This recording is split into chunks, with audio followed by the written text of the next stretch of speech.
Hello,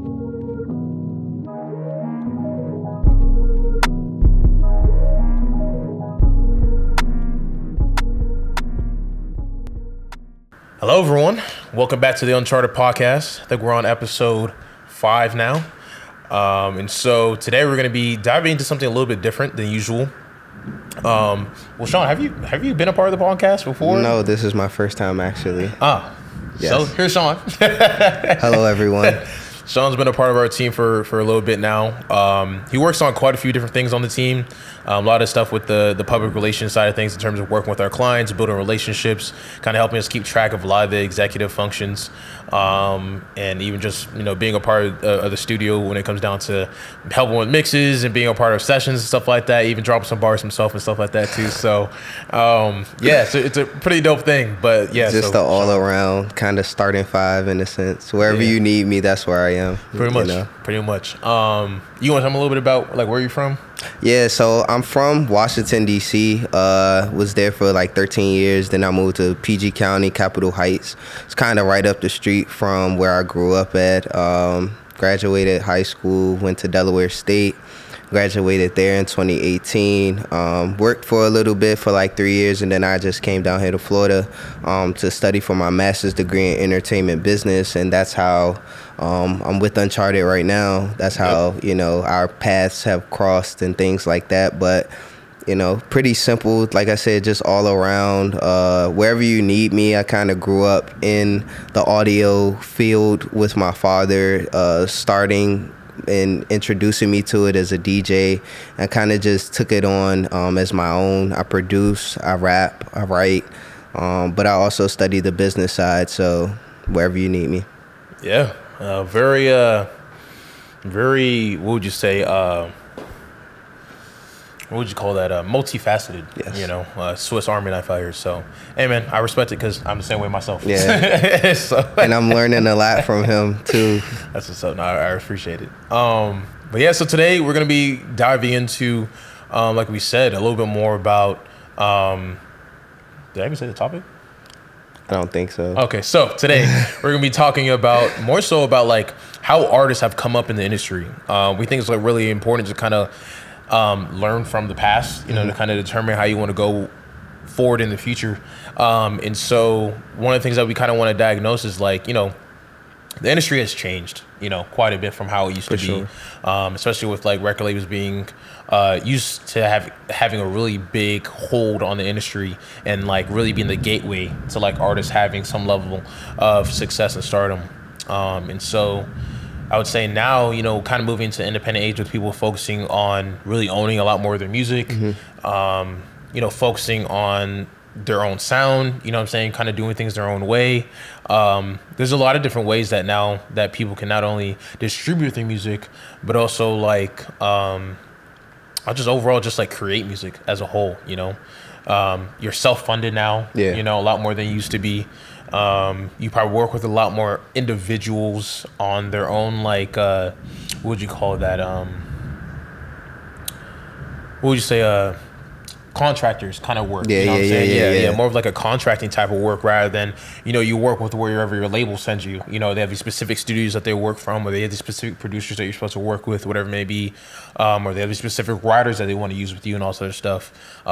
It's a lot more on you now. Yeah, and a lot of artists are kind of also like me in a sense. So they produce, they write, they rap, either produce, rap, sing, whatever their individuality is as an artist. They do it all themselves. They're learning the engineer process because, everything is digital now. You're learning more on YouTube than anything else, like you can download PDFs of books that teach you how to mix, and you do slight mixes of, especially if you're working with your vocals, you kind of know how you want to sound. Very true too. As an artist, and then you just kind of build from there, and so you build this kind of audience, or you build this around what you want to sound like. And now, so when you go into those professional studios and you work with more engineers and those professional engineers, you already kind of know, oh yeah, reverb, oh yeah, EQ this, oh yeah, saturation here, or Melodyne, or whatever type of scared me a Yeah, I little bit. can't lie. That sounded close. Yeah, whatever type of like auto-tune software you use, if you use auto-tune. So it definitely it's becoming more, are becoming more responsible for their artistry overall because of how convenient everything is. I definitely agree with that. Quick note, we do apologize if you guys probably hear the thunderstorms and stuff like that going on outside. I don't know where that lightning just hit, boy, but that thing sounded like it was right there. Yeah, if you see me jump, don't hit me up in the DMs and try to go on me, because if you was here, you would probably have done the same thing. Yeah, that one was crazy. Yeah, I'm not gonna lie, bro. I was like, all right. Oh God, all right. But no, I definitely agree with that, and I think that, you know, I can't give that credit to every artist. Yeah. But I would definitely say that the artists that are very serious about their craft, it helps them, because I would say as an audio engineer myself, a lot of it comes down to like, you have an idea in your head what you want to do for a specific artist, but when they have their own concepts of how they want to go about it, it helps a lot when they can really translate that in a way that it can actually be done. Yeah. Not just, I want to do this one sound that sounds like that one song. You know what I'm saying? Or I want you to do like, make, you know what I'm saying? Like, you know, there's no real describers of like how to do something. But if you have someone who actually knows at least some basics of the engineering world, whether it be EQing, whether it be certain effects like choruses and flangers and all sorts of stuff, that you can pick those things out and be like, hey, I want a specific sound on this thing. Yeah. It's a lot easier as an engineer to kind of work with those type of people. Yeah, those technical terms versus just like, hey, make me sound like him. Yes. Make me sound like her or something like that. It doesn't really work like that. Yeah, it doesn't. Like, hey, tell me if, you know, you want more compression, you want heavier compression on your stuff, you want less compression, you want it, you know, or you want, you know, this type of autotune, you want it to be like less, which is like faster autotune, slower autotune, you know, all these different things that, like, if you understand the concepts of it, I can kind of base that, you know, a little bit, it make things a little bit easier for me. Yeah, it's a good foundation to build on top of, for sure. Yeah. So even like me, like I did, you know, I'm a producer and I know basics. I don't have super technical terms, but working with you and sitting behind you, it's making me learn more and making me dive in. Okay, this is what a saturation does. This is what compression does. I don't hear a difference when I was doing it, but now it actually makes a difference. You know, even the angling of where everything is, once you start to work with somebody that actually knows what they're doing, it kind of makes it a full circle versus just like, you know, staying in your lane. I mean, but like you said, just having that foundational knowledge is definitely important, and it makes the job easier for everyone, because now we could get a mix done in like 30 minutes maybe. Get a really solid mix done, like the 30 minutes, 45 minutes, something like that, and be like, after that, it's just small tweaks, you know what I'm saying? Really get everything completely dialed in the way that you want it. But no, I definitely agree with that. I think that, like, I would say even as an artist, when you're starting to work with an engineer and develop your sound, you are almost responsible for keeping track of like what those things are that contribute to that sound that you're trying to create as well. Because I think that's another problem that artists probably fall into more than enough, is that they work with a certain engineer, right? And let's say they start working with that engineer.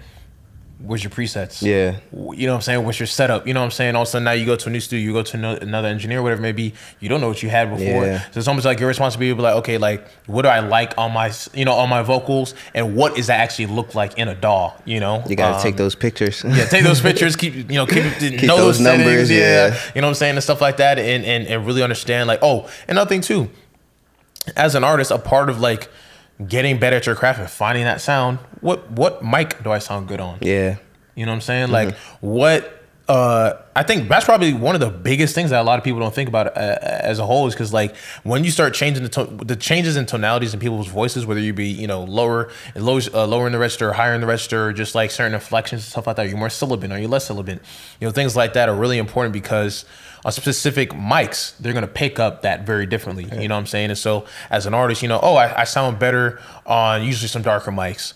So I might like SM7B or something like that, you know, because it doesn't pick up the high end as much, because I have a lot of sharpness in my higher register of my voice. I want to kind of, you know, I do rap, so I want to sound, you know, a lot more meaty and things like that. Or I don't have as much, or I have a lot of low end in my voice, and I want to kind of bring a little bit more of like the presence and the more of like the detail of my voice. So I might pick a more of a mic that has that. So I might pick something like, I don't know, I might pick a NT1A or something like that from Rode, or I might pick even the mic that we have in there right now, like the Mojave MA200 or something like that. Or I might go pick a Newman like TLM 102 or something like that, which are all like different condenser mics, but like especially those mics from Newman are known to have like a higher shelf in the higher end, right? So if you have a really sibilant voice, then when you go record that thing, it's gonna be cutting through your ears, you know what I'm saying? But like if you have a voice that matches well with it, you know what I'm saying? You find like your counterpart, you know, to kind of give you a happy medium. And that's something I'm learning now too, just working with you, just the different mics, because the mic that I have that I work with, I think is decent, but learning what different mics do for your voice as an artist, it definitely does make a difference. Because at first I thought it was just okay, as long as I get like a little,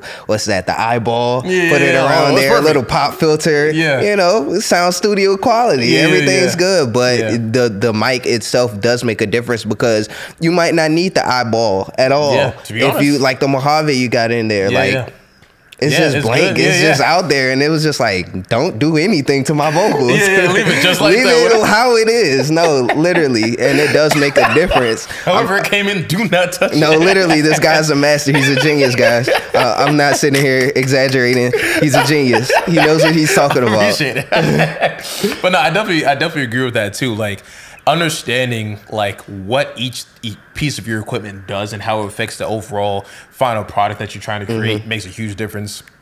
And one of the things I was just reading the other day, which I completely agree with, is like people have stopped focusing so much on how important like tracking is.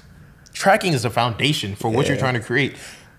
And not a lot of engineers take the time, or not engineers and artists don't take enough time to prep in that stage, right? So let's say like, I know we're not hitting the main topic that we're supposed to hit today, but it's still all good information. We'll get there. We'll get there. But I think this is really important, because if you take a look at, let's say, the tracking stage, right? You have a lot of artists, and some artists are very different how they record, but you have some artists that come in and they just want to go all off the dome. You know what I'm saying? You have some artists that come in with their lyrics prep and stuff like that. You have some artists that have lyrics prep and they still want to read off their phone. You have some artists that wrote something but never even like read it back to themselves, you know what I'm saying, or practice. So like, or you have artists that come in that they know that shit off. They don't need to pull out a piece of paper to remind themselves. They already know that bar by bar, how they want to say and everything, the inflections, everything, right?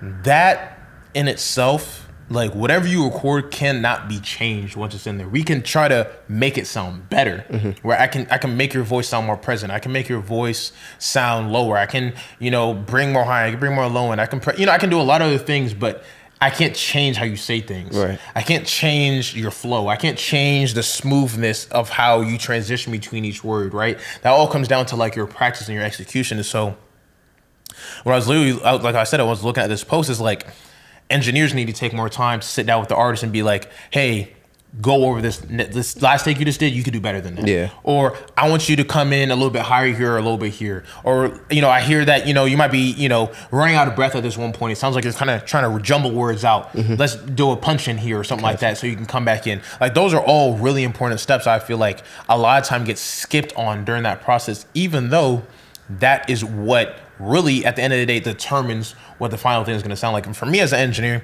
that's been the number one thing that I've always been focused on, like from day one. Like, you know what I'm saying? Like some people hop in the booth, they don't want to adjust the mic, you know what I'm saying? But it's the quality. But the angle of the microphone changes how the microphone sounds. The height of the microphone changes how it sounds, you know what I'm saying? Like, all these other things can completely change how the artist sounds when it gets down to like the tracking stage, right? So like if I can, when we're listening to you back in your headphones, when you're running through the tracking stage, if you sound great right there, imagine what it's going to sound like when we actually get into the mixing. You know what I'm saying? Yeah. So like that's the other thing that I think a lot of people don't really think about. But once again, it all ties into understanding what your hardware is, understanding how to utilize it best, and understanding what works best for you as an artist too, and make sure that you have that, you know? So I have a question, and I probably kind of know your answer, but I want to see what you're going to say. So what is your preferred artist that you would want to work with? I mean, I feel like, of course, you want the artist to come in there and just like know what they're doing, the inflections, where they hit and everything. But like, if you didn't have that,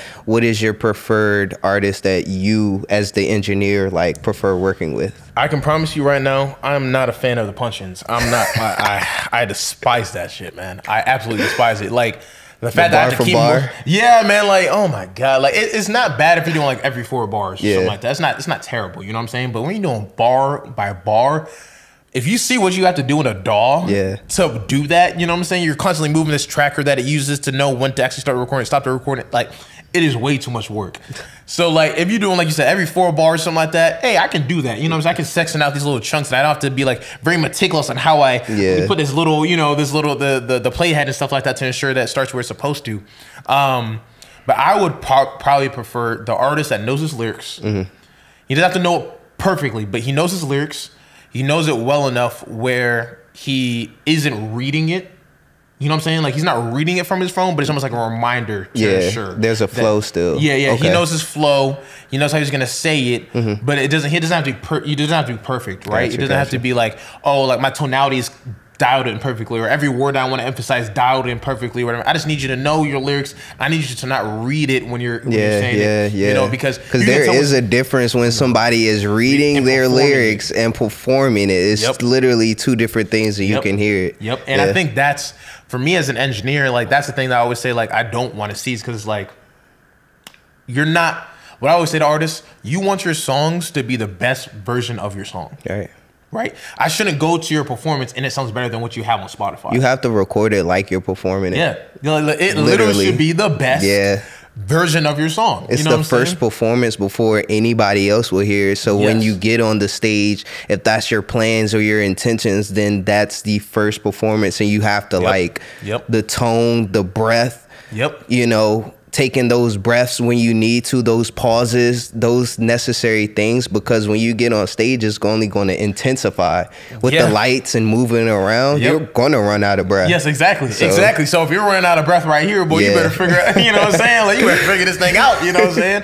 Get it together. No, for real. Like, and the funny thing for me was like, I remember when I really started working with Caesar in his like beginner stages, that was like a big thing that like, because Caesar one of those person that would be like, hey, I just want one take, you know what I'm saying? One take on my verses, one take on my choruses, you know what I'm saying? I don't need to break it up, whatever it may be. But I'm like, bro, if you're gonna do that, you better know how to fit those breaths in. You know what I'm saying? Because before it'd be like, you know, he's recording, he's like, and I'm hearing the damn breaths in the recordings. I'm like, bro, you can't be breathing in the mic right up in. You know what I'm saying? I hear you inhale and I hear you exhale on the mic. You know what I'm saying? Yeah. But another thing too, like it's just like also like mic etiquette. A lot of people don't understand that too, right? If I'm speaking to this mic like this, and I'm talking directly to it, and I breathe right in front of it, it's gonna pick it up the same way I'm talking to it. You know what I'm saying? So if I'm gonna be rapping out, I'm gonna breathe, and then come back to the mic. You know what I'm saying? Like if I'm breathing, of course you're exhaling as you're rapping, but if I'm gonna breathe, I'm gonna come off to the side of it, because the way that most microphones that we're recording are cardioid, right? So that means they pick up the most on the front and less on the sides. So if I makes sense. You know what I'm saying? So if I inhale on the side of it, it's gonna be a lot less in the volume than when I actually speak directly to it. Gotcha. And so that's like I said, just understanding the equipment and how it works and things like that is really important, because as an engineer, that can change not only the amount of work that I might have to go through to go back in your song and go chop, chop, down, chop, chop on every little breath, you know what I'm saying? Adjusting, you know, gain enveloping, like pulling down every single breath, which I used to have to do with him.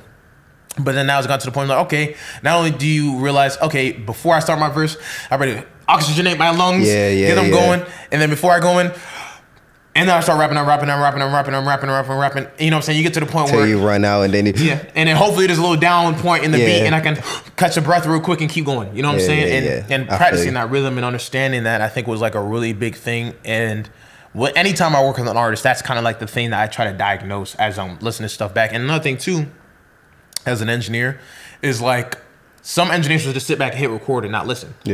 And in all honesty, that is like almost the worst thing you can do, because that's when like you record something and then you're gonna play it back, or you may not realize until you're in the mixing stage, right? And you're like, oh damn, like this one word sounds really off, and there's no other takes I can swap it out with, or whatever it may be. You know what I'm saying? There's no going back now. You know what I'm saying? Like it's like, hey bro, can you go do that? Yeah, you gonna tell them to come back in 2 days later. You know what I'm saying? To record out 1 or 2 words, bro. That ain't gonna happen, bro. So like, you gotta pay attention to what you're hearing. You gotta pay attention to how the artist sounds. You need to change the mic positioning. You need to change the words angle. Do you need to make sure that they're breathing right? You know what I'm saying? Like things like that, you gotta keep track of like when you're actually like listening to that the tracking stage, you know, and really pay attention. So very meticulous, and probably one of the most important aspects of recording is the engineering.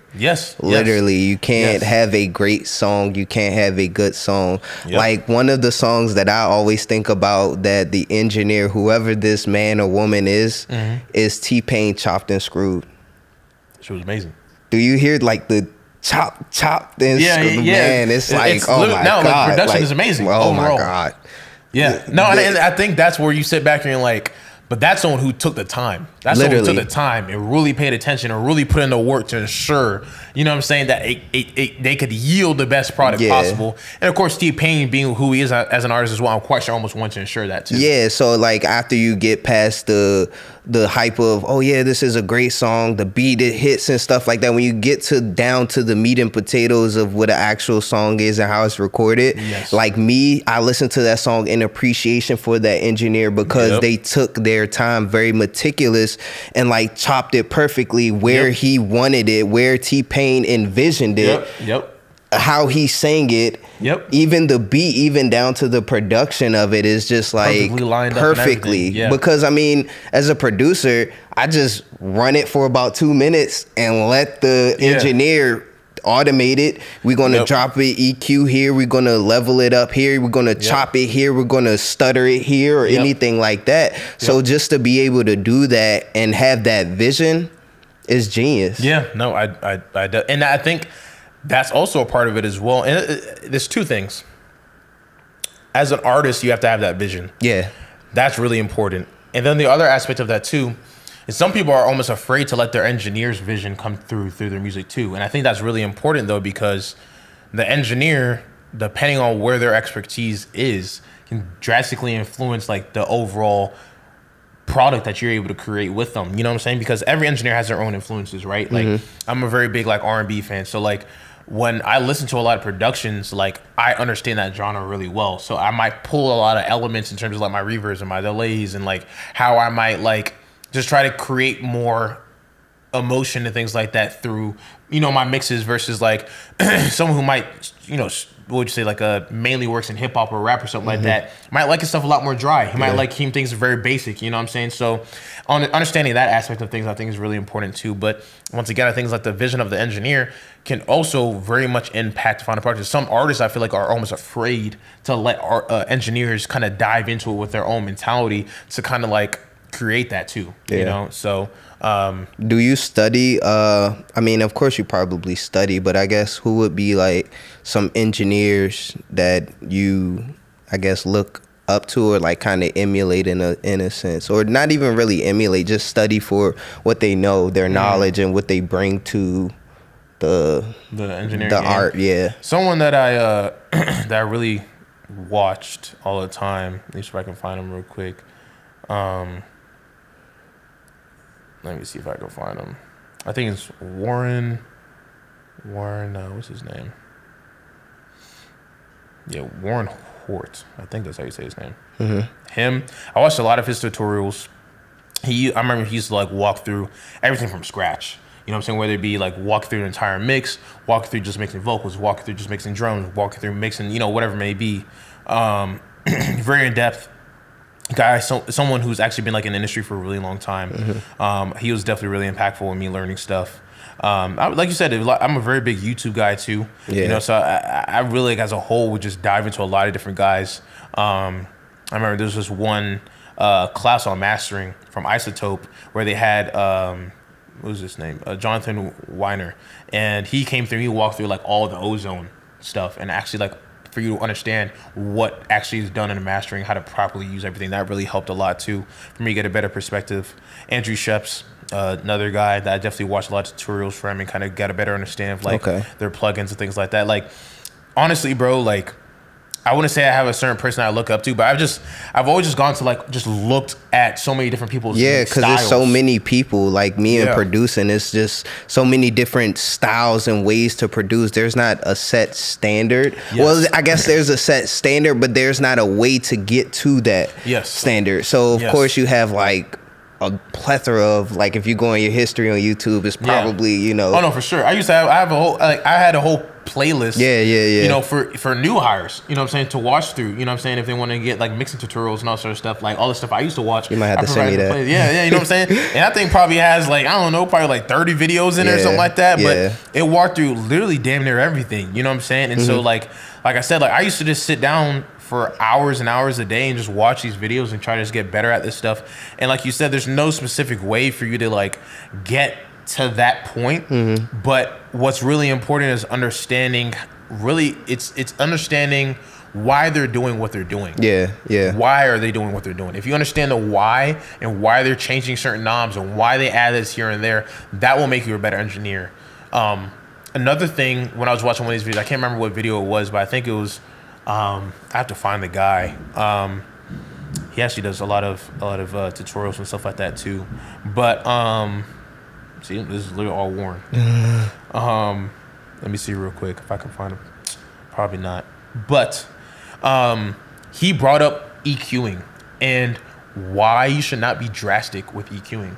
Like, why are you doing more than like 3 dB of like adjustments? Like 1 to 2 dBs of adjustment. Like, get used to like molding through EQ rather than trying to drastically shape the sound of something, right? Because think about it like this. If I have to drastically cut or drastically just dip and all sorts of crazy stuff in my signal, that signal wasn't even recorded right in the first place. Yeah. You know what I'm saying? So like that once again focuses on your tracking being really, really good. But in addition to that as well, it's almost getting that better understanding of like, I need to mold my sounds rather than try to like make them something that they're not. Okay. You know? And so like now when I EQ stuff, bro, it's really wide bells, you know what I'm saying? I usually don't do very short cutted bells, really thin, deep cuts or anything like that. If you look at my EQs, very, very rounded stuff, you know, very like small things, maybe like a couple dB here, maybe half a dB, 1 dB, maybe like not more usually than like 3 or 3.5 dB. And that's like if I'm just high shelving something, you know, on like the high end or whatever it may be. But majority of the time, I'm usually only between 0 and like 3 dB, you know what I'm saying? But before when I was starting, bro, I'd be like doing 7 dB, 8 dB, and I'm thinking now when I like think about how drastic 8 dB of sound is, that's like, a lot. 8 decibels is a lot. That's loud. That's a really big difference, you know what I'm saying? So like, it was just things like that of once again understanding why am I doing these things? Am I doing it because I see in a preset? Am I doing it because that's just like what this one guy said to do? Can I actually hear the difference of what I'm doing?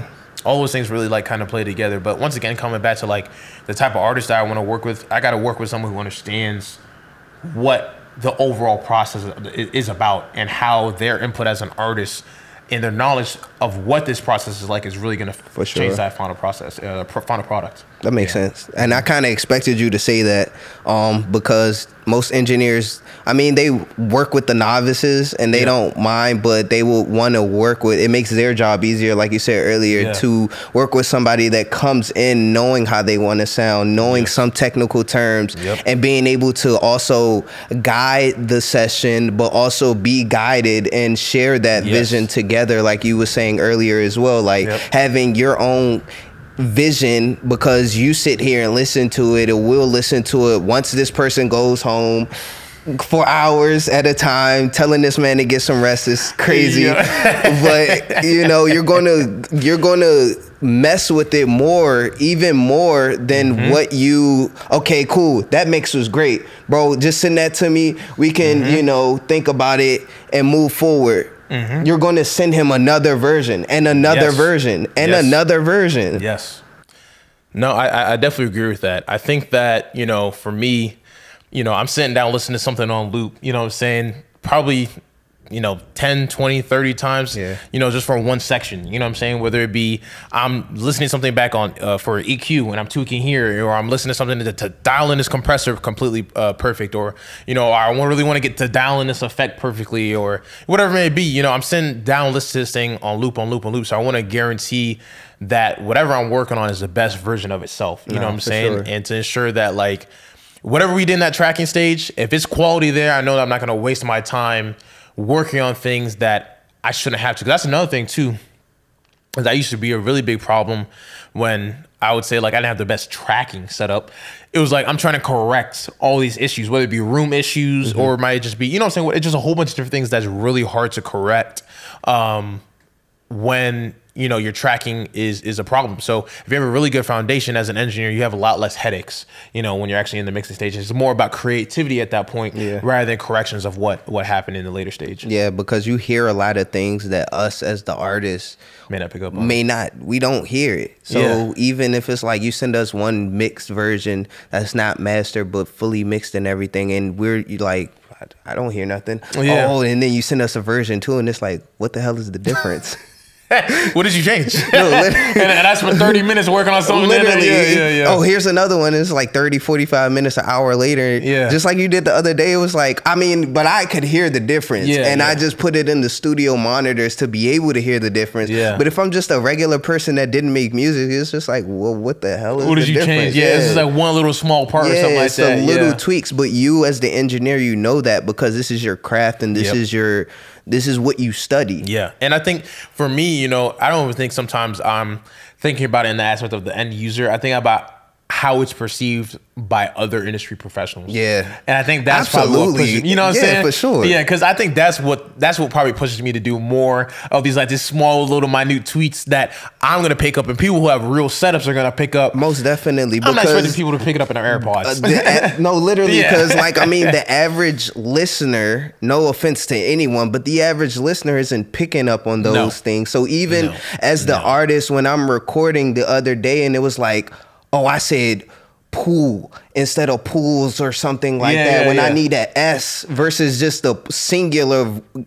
It's very meticulous for me because it's like, I didn't mean to say that. I wanted this to come out this way. I wanted it to be projected this way. Yeah, sure, if the average listener or, you know, the person that, you know, just listens to music and doesn't study it, they're not going to pick up on that. I definitely agree with that. Yeah. But for me, for you as the industry professionals, we want to appeal to not our friends and everything. It's cool if they listen, but we want to appeal to the people that's higher than us because these people hold the real opinions that like matter to us because we also hold ourselves to a higher standard. Exactly. I get that. Yeah. No, I definitely agree with that. And like you said, even the meticulousness of I gotta pronounce this word perfectly. Yeah. You know, I want it to be like I said, it's got to be the best execution of whatever you can create for your performance, right? So, no, I definitely think once it just all comes down to like really focusing on the details, you know. And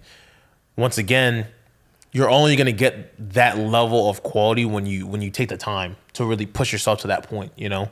But no, I definitely agree with that. I mean, I think that like, once again, like the lost craft in engineering has been that time aspect, and everybody just wants things now. You know, I know that's how the world has just been focused on more and more now, but like a lot of people just want things to be pumped out in this automated fashion.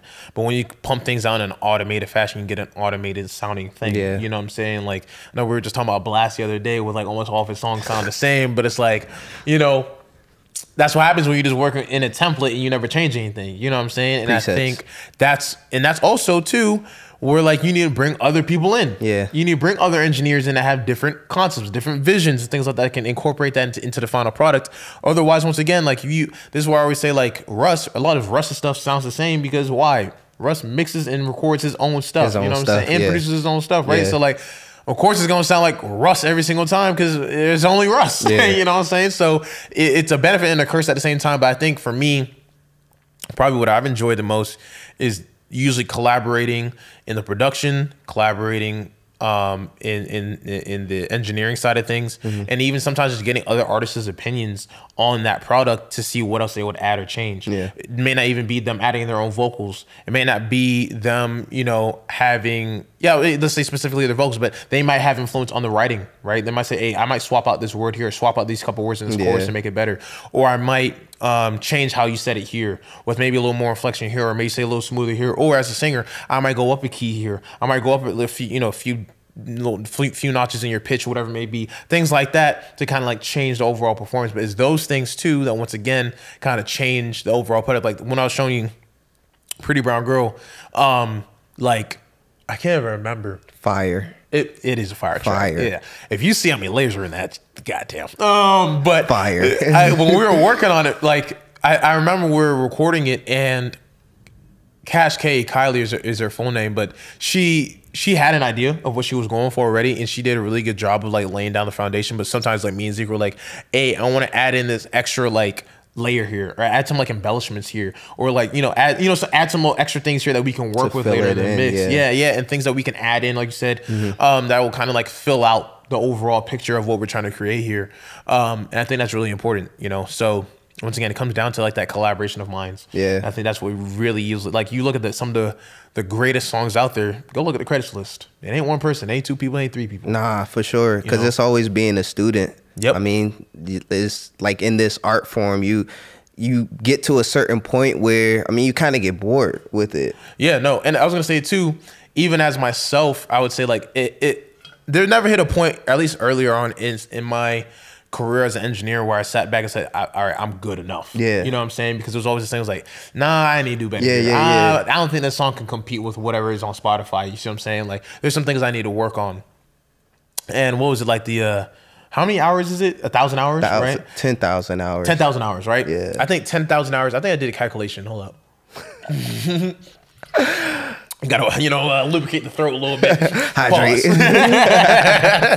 But I was gonna say, like, I literally did a presentation for this for work, actually, like about the 10,000 hours rule. Like, yeah.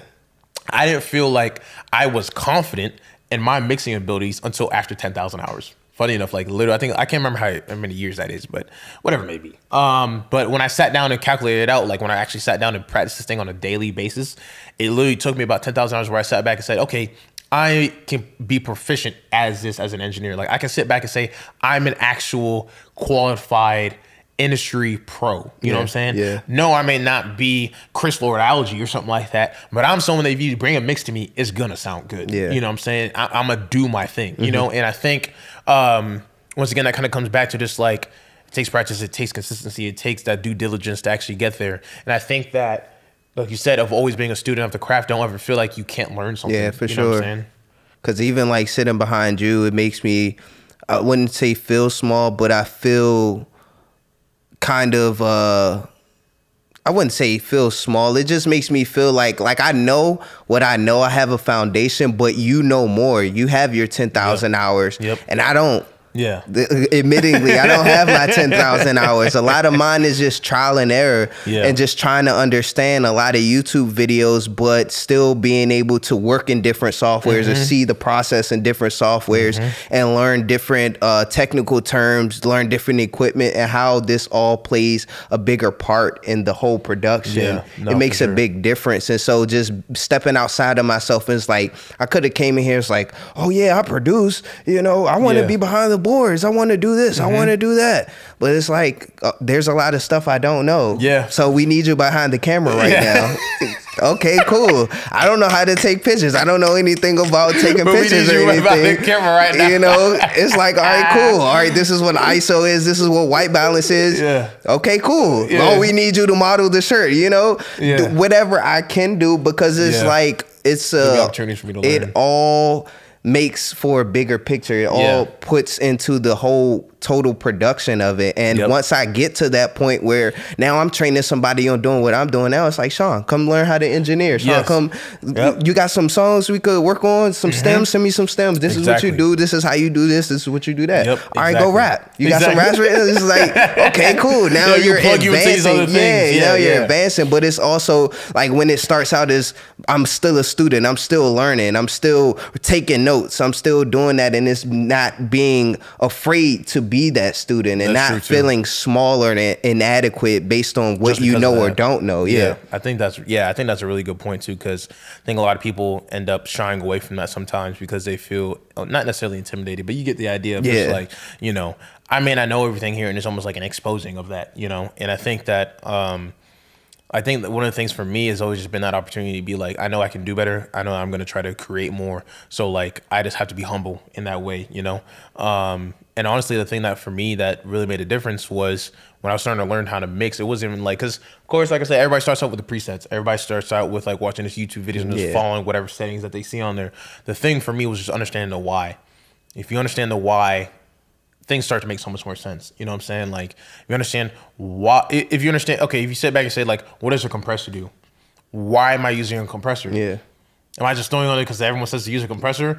Or am I, right? Yeah, everyone says to throw a compressor on there, right? It'll sound better. It'll sound better, so I throw the compressor on there. Why am I doing this? Do I actually need to add that in? Do I need a compressor or do I need an EQ? Yeah. You know what I'm saying? Do I need a compressor or do I just need like do I need a multi-band compressor? Do I need, you know, like understanding why these things are for what they are, right? And I think that's like, for me, I only truly, like I was telling Zeke this the other day. The other day is probably over a year and a half ago, but you know, the other day overall, I was gonna say, like, I remember when I first got those monitors, the Dyne Audios, and like those are the first time I could sit back and truly hear exactly what compression sounds like. Yeah. When I can sit back and truly hear like exactly what saturation does and the different types of saturation, right? Yeah. Because a lot of people, I say this all the time, your mixes can only be as strong as what you can hear, right? Okay. Like, you can't make something sound better that you can't hear. You can't correct something you can't hear, right? Okay. So, right, like if you're sitting back and you're only mixing on like $50 headphones that have no real dynamic range to be able to reproduce what the actual song sounds like, then you're only gonna be able to correct what it shows you. That makes right? sense. That makes so sense. Like a lot of people are like, why would you ever spend like $3,000, $4,000 on some monitors? Why? Because they're gonna show me everything I need to do in the mix. Yeah. And you know what's gonna make the difference? Now when I mix something on these monitors, I don't have to bring in 5 to 6 other things for me to check if it sounds good. You know what I'm saying? Like, I can do a mix on those monitors, and I'm 90% confident it sounds good everywhere else. You know what I'm saying? The car and the AirPods, wherever people typically listen to their music. I think I've yet to sit back and we've had a mix that we've sat back and been like, oh, it sounds different there. Nah.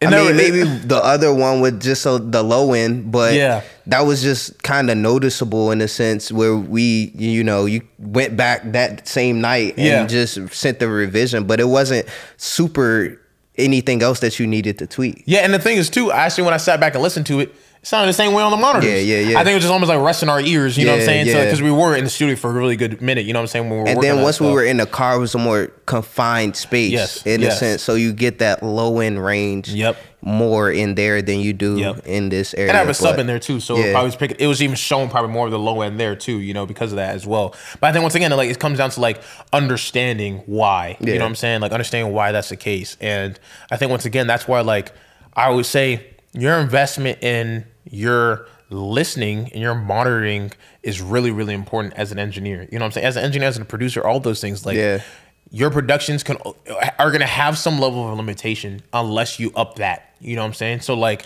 I said, like I would mix on Yamaha's HS7s. Sorry, bro. I couldn't make really good mixes on 7s, bro.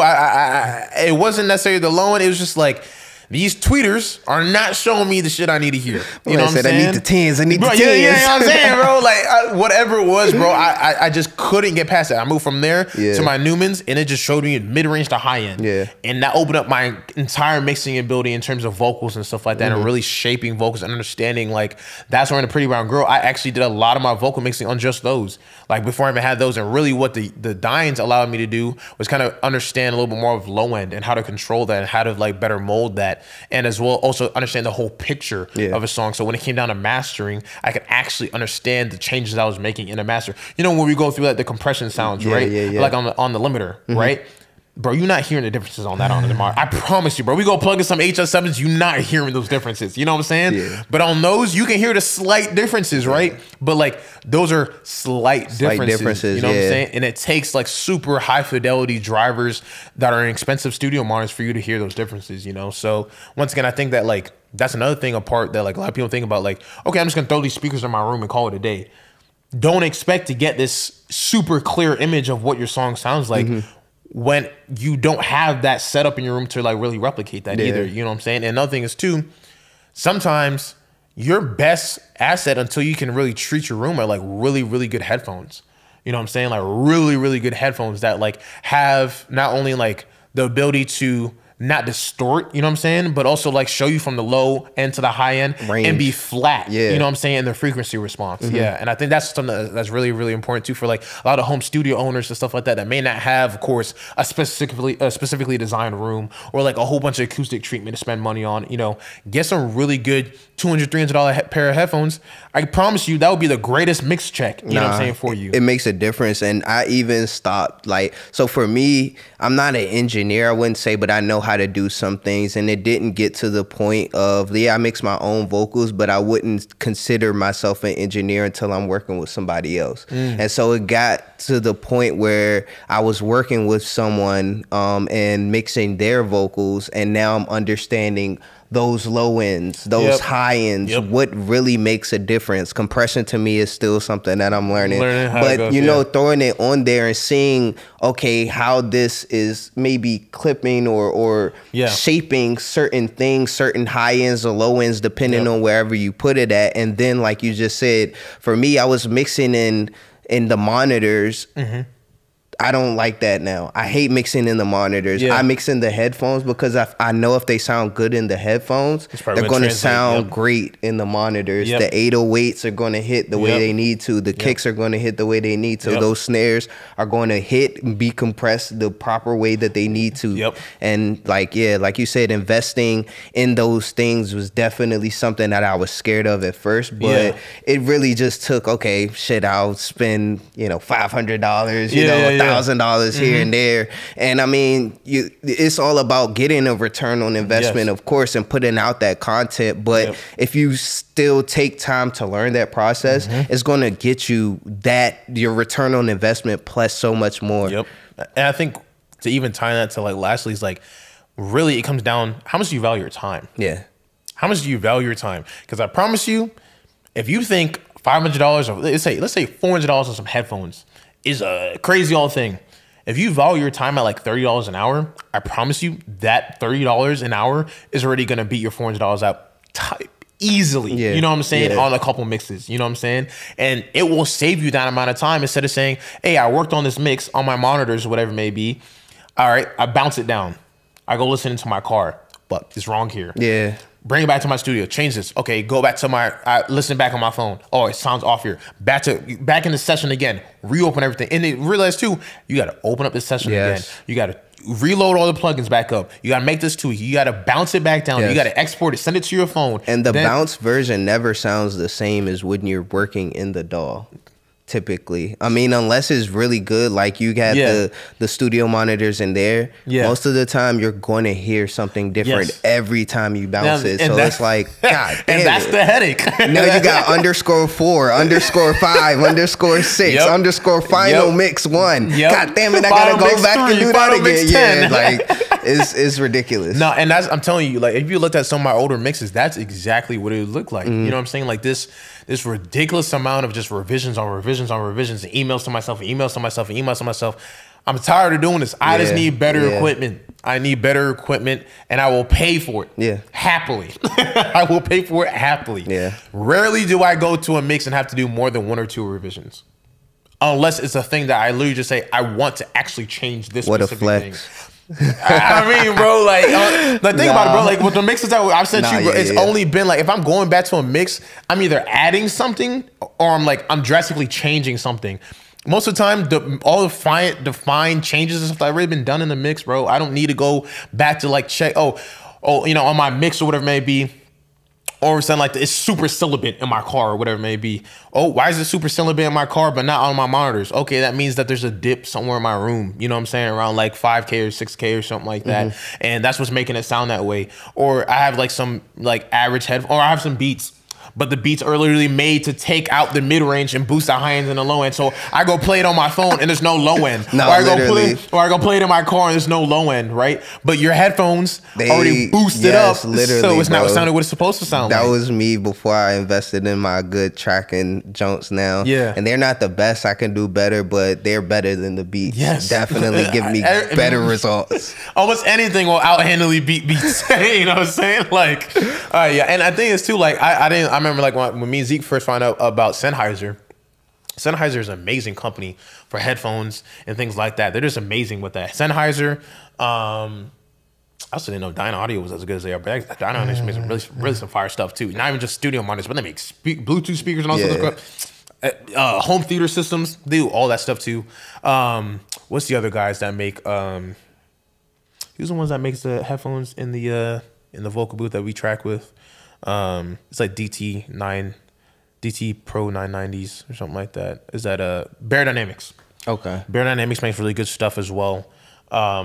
Shure makes really good stuff too. You know, like good stuff. Find the industry professional brands to buy your equipment from. Don't buy consumer grade products to do pro level work. You know what I'm saying? Because they're gonna do things that are gonna reflect what the consumer wants. You know what I'm saying? But you have to buy stuff that pros use, which are usually going to focus towards showing you the reality of whatever you're trying to work on, right? Like you have microphones and stuff like that are like pro level or something like that. But if you go get like a consumer grade, like let's say like USB microphone or something like that, right? Most times those frequency ranges are going to be shaped to be more around what they think you're probably going to hear more, right? So we might boost a little more mids here, we might boost a little high end or something like that and cut the lows. But on pro gear, it's gonna be nearly flat the majority of the time. You know what I'm saying? Because it wants to show you now as the pro can shape the sound to what you want it to be, right? So that's like a really big thing of just understanding like the difference between pro level grade equipment versus like consumer level stuff. I remember when I first started mixing, I was mixing on hi-fi speakers from Sony, bro. You know what I'm saying? These things are made for you to play back music, not to mix music. But I didn't know how much of a difference that made. And so I sat down and I was like, why does it sound like doo-doo, bro? Yeah. Like, you know, and I'm sitting there like, sound great on there.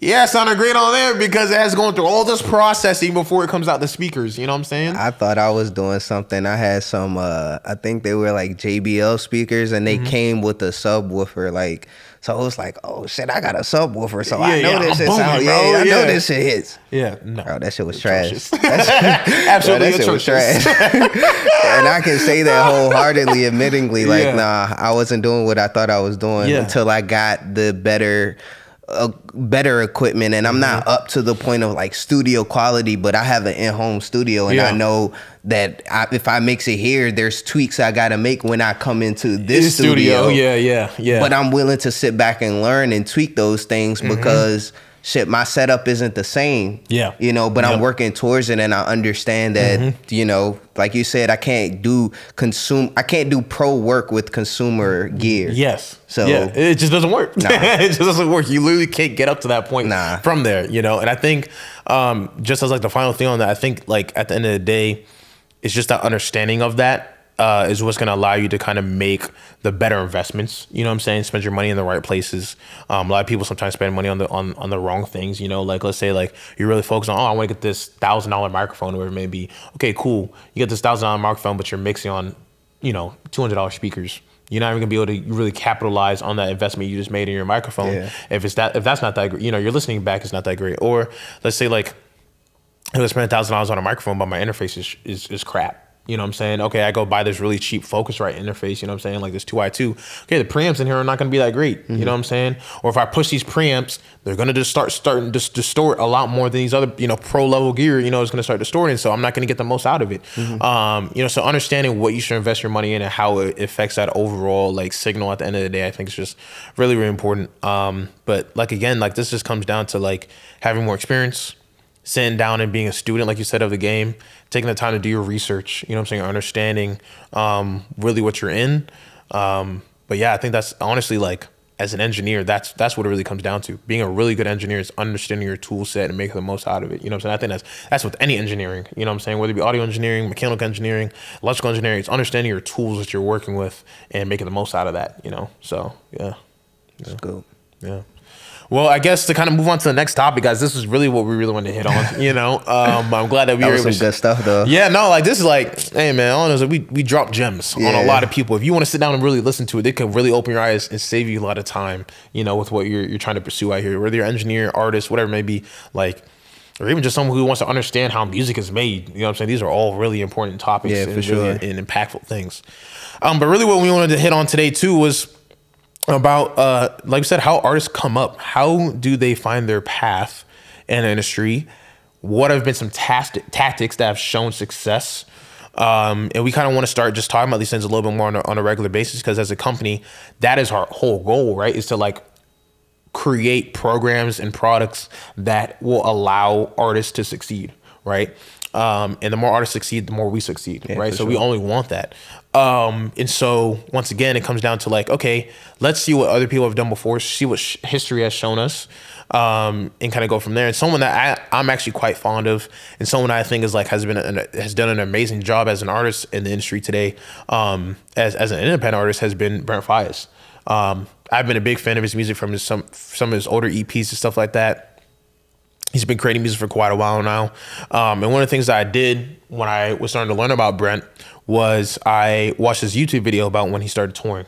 and how he uses touring funds and stuff like that to actually help fund his career, and how his managers help guide him and stuff like that.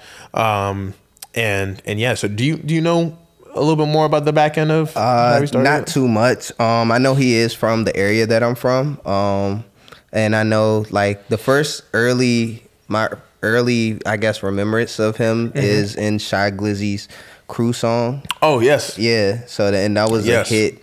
Oh, not even Shy Glizzy's. Damn, that was Gold Link song. But they're all from that area. Yeah, yeah. So it was kind of like an anthem there. Okay, and it was going crazy. So I don't know too much about his come up, but I know after I seen that him in that one feature in that one song, you started literally just seeing him everywhere. Yeah. So this is kind of how he did it.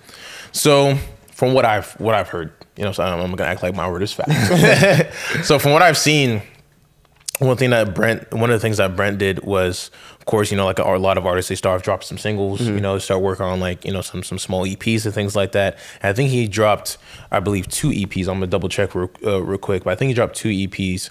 One of them was AM Paradox. And let me see. Man, I'm afraid to touch certain apps on my phone before it stops the recording. All right, so we go to Brent Fires' Spotify page. He has AM Paradox, and then he also had, I think, a couple other small. Okay, so he dropped Allure, which is a single, DSN, which is a single, Running on E single, Invite Me single, Poison single, and then he put a few of those songs on AM Paradox, which I thought was fire, because on AM Paradox 2016, he even had skits and stuff like that. He was doing this for a minute then. Yeah, yeah. Okay. 6 years later now, right? Yeah. So like, this was like a really fire EP from him. I thought it was like super introspective, definitely a different energy, and I didn't think anybody else in the game had really like came at it in the same way that he did. So I was really interested with him from there.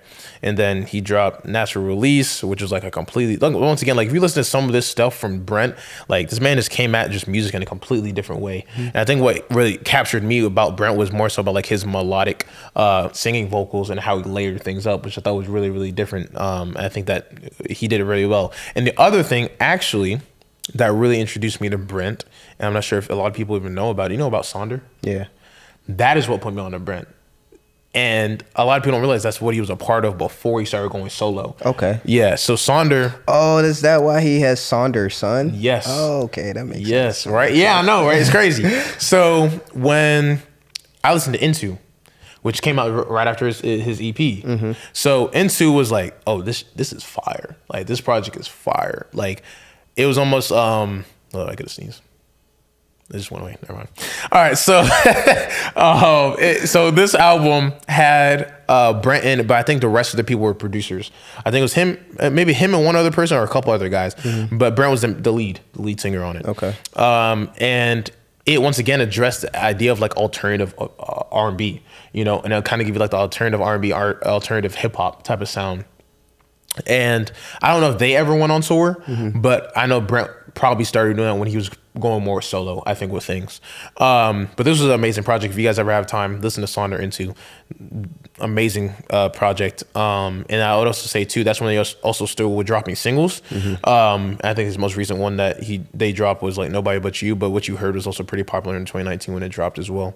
But getting back to Brent, so what Brent was doing essentially when he started dropping his music was he started to go on tour. And the way that he started to figure out where he needed to go on tour was based off of the analytics that he was getting back from Facebook and like Spotify for artists and things like that, right? Which I thought was really, really smart, because it's like, at the end of the day, like, where would you start touring? You got to tour where your fans are already at. And if you build some level of some level of loyalty in that area with those fans that are out there, is going to spread. So as you start making your rounds, you might start spreading from that small city within that state to over when it's like to its capital, right? Where there's a lot more people and things like that. So apparently he was hopping around, and a lot of the money that he made there, he would reinvest back into his music and back into his shows and stuff like that. But in addition to that too, the way that he was going to meet these fans one-on-one only started to build that level of like a true loyal fan base. Okay. Because at the end of the day, we can always just like find somebody that we like listen to, but it's a different thing when you get to see those people in person, right? And when you go see those guys perform, and I think that's a different level of loyalty that he was able to build with his fan base. So like I've never even seen Brent Fires live or something like that, but even just through his music, I was like, yo, Brent's that motherfucker dude. You know what I'm saying? Like I knew from a long time until like people started listening to like, I don't think a lot of people even know about Saunders Son, but people listen to Fuck the World, which is what his like, that's technically what his sophomore album, I think. Yeah, I think that's technically his sophomore album. Yeah. So that's only his second album that he's dropped, but that was what people really started hearing from. But that was like more what people call toxic Brent, you know, all this other stuff. But they completely missed like this whole truly R&B side of Brent, you know? But once again, this kind of just goes back to like him really following things that made sense for where the industry is headed, right? I got to utilize the information and the data that I'm getting back from these other formats that like they're providing me now, right? I run all these ads and all sort of stuff, but let me go to the spots where I'm seeing the most love. And he was doing that for a really long time, and I think his manager is the person that was pushing him to do it. And I think as it just kind of went on, he just started making bigger fan bases, started making more money from it.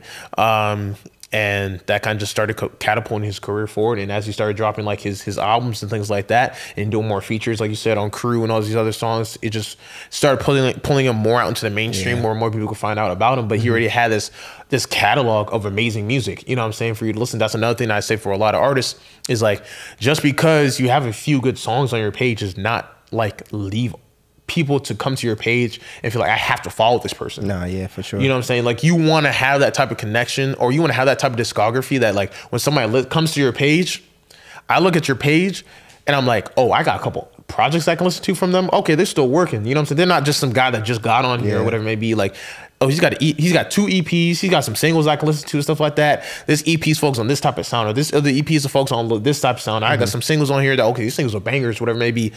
I'm much more as a listener now willing to follow you as an artist, and that's probably one of the most important things on Spotify is actual follows. You know what I'm saying? So people actually get updates on when your new music and stuff like that drops, and then you get added to like your Discover Weeklies and all this other stuff.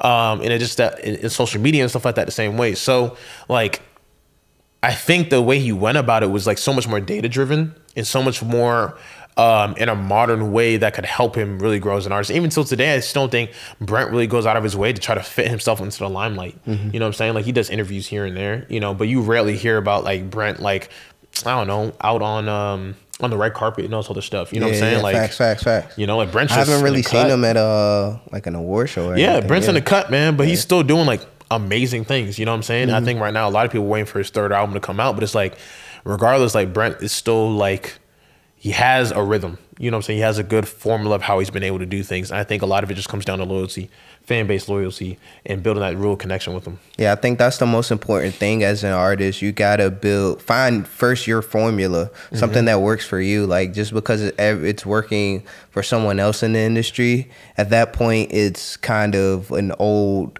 it's like a trend now. So everybody else will be doing the same thing. But just like you said, it's just having those singles and that catalog for people to go to so that everybody can relate to something.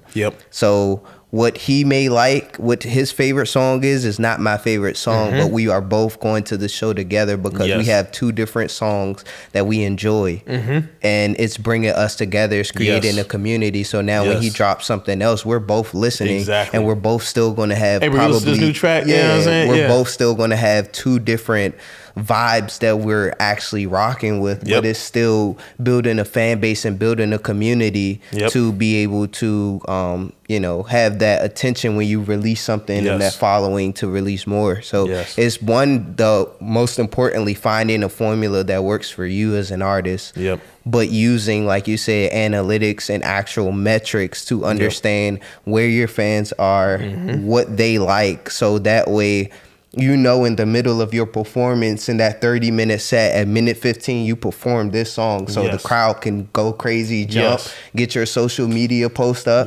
And that's because that's the way everything is going nowadays. It sounds so like there's no formula, but it is kind of like there's a standard. There's a standard. Super standard. And it's still like a 1 + 1 = 2 and will equal, you know, 4 and 6 and 8 or whatever the case is, you know. I definitely agree with that. I was gonna say, I guess with artists nowadays, the thing that they really have to start understanding is how important and impactful it is for you to start building those connections as soon as possible. like a lot of artists, I think, shy away from performances. They shy away from open mics. They shy away from showcases. They shy away from like really getting their face out there. But in reality, how else do you make an impact? Social media is great. It is. Yeah. It can only go but so far, though. Exactly. YouTube videos, great. Music videos, great. If you're not there in person where people can interact with you and fall in love with who you are as a person, yeah, it's going to be a lot harder to build that loyalty. Especially nowadays. Because there's so much other competition out there. You know what I'm saying? Like, I can easily hop off of your page and go to somebody else and forget about you. The thing that's going to make me remember you is my interactions with you. You know what I'm saying? So if I go to an open mic show and you're always there, right? Or if I go to an open mic show and your performance is probably one of the top performances out there, I'm probably going to follow you. You know what I'm saying? I'm probably going to check out your music a little bit more than I might check out the next guy, right? And so it's almost building, like, finding ways to, like, interact with the people that you say that you want to follow you. You know what I'm saying? Like, people who are influencers, I want to say, all right, let me not make that standard. Most true influencers don't just make their influence just from having some followers. Don't just do it from doing something simple. It's from literally having some level of connection with those fans, right? Like, what's that one really popular soccer player? Got Messi. You got Ronaldo. Ronaldo, right? Okay. I don't think he has as many followers just because of soccer. It's because almost like who he probably represents as a soccer player. And that almost like influences him on the field and off the field. You know what I'm saying? Like, you look at his follower count, it's ridiculous. You know what I'm saying? It's ridiculous how many followers this man has as a soccer player, right? But like, it's more than just his athleticism that's going to speak for him. You know what I'm saying? LeBron James doesn't have as many followers just because he's LeBron James and his athleticism. You know what I'm saying? There's a lot of athletic guys in the NBA. It's not just, look at Westbrook. Westbrook is a freak of nature as well. You know what I'm saying? In terms of his abilities. Like, but we're not just following Westbrook the same way that we follow LeBron. You know what I'm saying? It's because there's more to that. You know what I'm saying? To really like gather people to want to be a part of your journey. You know? And so I think that as artists, they have to start looking a lot more into like, how can I really show myself in a different light and differentiate myself from the other artists that are out there and do it in a way that, shows my character, shows who I am as a creative, shows who I am as an artist, and builds some level of connection with the people around me. Yeah, for sure, especially nowadays because, I mean, it's the music business. Like, let's just get it. It's the music business. Especially today, it's hard to make $1 million off of just music alone. She's $1 million. You know, $1 million. It's hard to make $100,000. Man, we just looked at 2.4 million streams on that one project. You know, $800. So it's hard to make $1 million. It's hard to make $1,000 from just music alone. So how are you putting yourself? How are you involving yourself into other aspects of the business that is going to make you, like you said, more approachable to fans and then make you more money? So now you don't have to go to brands. Brands are coming to you. Because they see what you're doing either on TikTok, or they see what you're doing with this startup brand, or they see what you're doing with this young influencer or this person or that company or whatever the case is, because you're making your rounds and you're making yourself more personable. You're making yourself, you're not putting yourself above everyone, but you're starting literally on the ground because that's where you're starting as an artist, and you want these people to build with you. So, hey, I'm going to go to this pop-up shop or this store that just opened up. So now the store, when you leave, they're playing your track. So now you're getting money from your playlist. You're getting money from licensing, but you're also building a community because if you wearing their brand Uncharted when you go perform or in your next photo shoot or something like that, you're helping them because now they're making money, but now they're helping you make money. It's a give and take thing. It's building a community. So it's getting outside yourselves to build the community, but understand that this is the music business. It's not just making music anymore. It's all encompassing at this point. I was going to say, even to add to that as well, I think that's really, really important is, let's say, like, why are so many YouTubers today successful?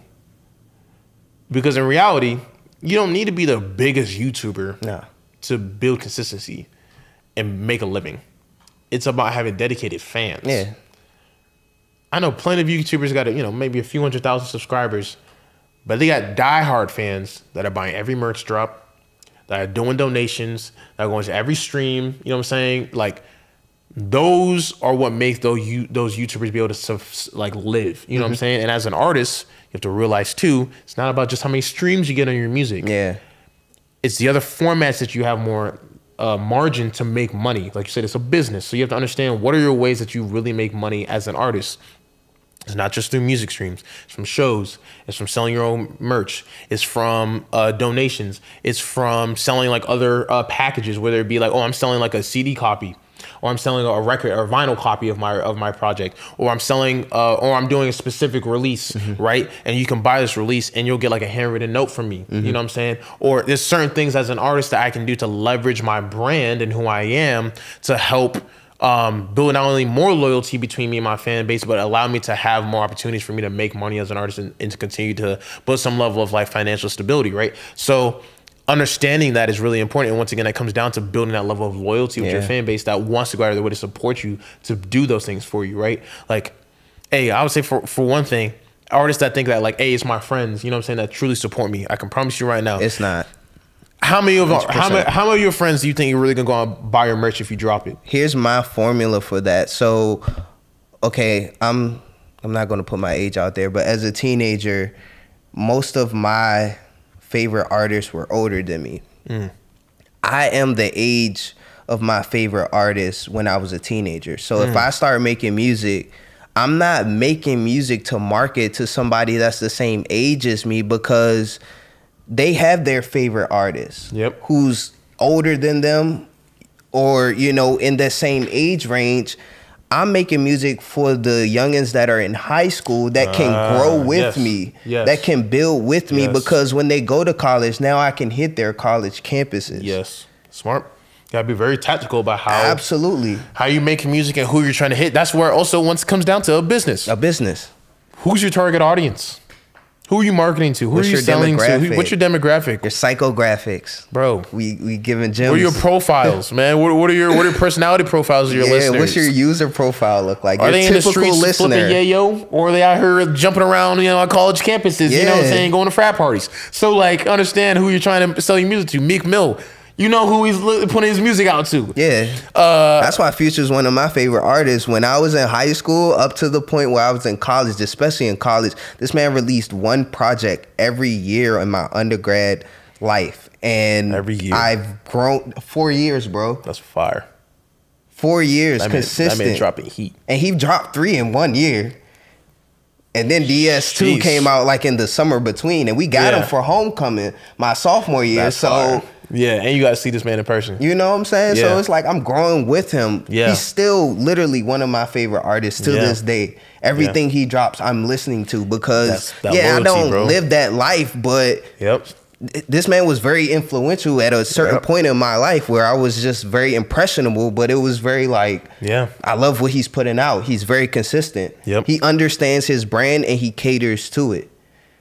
That's that's just really comes down to like, and like you said, again, it's almost like building that loyalty from these fans that start off at a certain age and having them really follow your journey.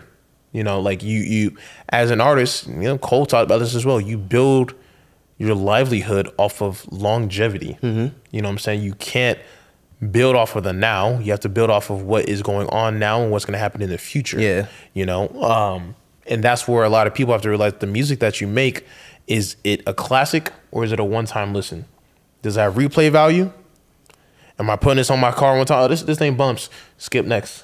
All right. Am I saving it to my library? It goes back to how well you're tracking, how well you're mixing, how well who's your mastering, who's your engineer, how passionate everyone is around you that's involved in that process. It all ties together, man. But it also starts with just the artists themselves and how serious they take themselves. That's very true too.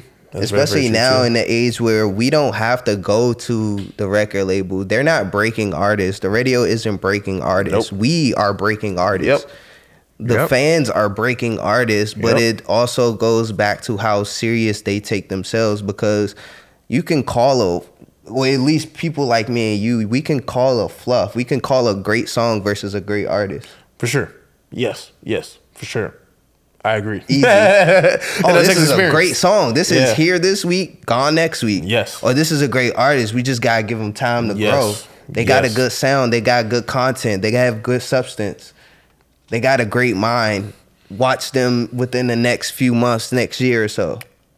I know when I hear it. I know what I hear. I know when I see it. Exactly. But honestly, I think the thing that almost like disappoints me as a creative or even as like a business owner in this industry is when you see the talent and the ability there, but doesn't have the work ethic to follow it. And I think that's probably more important too. Yeah, that is probably the most disappointing thing. Yeah. Working in this industry more than anything else is when you see the ability, but you don't see the execution. And I think that's probably been more of a disappointing thing, like working on more with like the smaller artists, because like that is almost the limiting factor every time. It's humbleness, for sure. Oh yeah, most humbleness, important. Understanding. Telling you right now, humility goes a long way. I'm gonna keep it real. Most of you independent artists of where you're at right now do not know all the things that you think you know. I promise you right now. Yeah. I promise you right now. Y'all don't know all the things that you know. You know what I'm saying? And I think that's why a lot of times a lot of artists get caught up in crap they don't need to get caught up in, or they end up, getting sued for this little small claim, whatever it may be, or they're using things that they're not supposed to be using, or whatever it may be, And hey man, we're not even gonna talk about that's a whole nother episode. We can't give them too much right now, because that, me as a producer and studying what I study, that gets so many people caught up, and it's just like, well, I'm not that big of an artist. How am I going to get caught? Man, it doesn't matter. It doesn't matter, man. It's people like you that sit up for everyone. Yes. And that's why I sit back, and I'm also just like, and it also goes in hand with that of understanding the business and not truly understanding the business, but also understanding there's levels. There's also like there's a difference between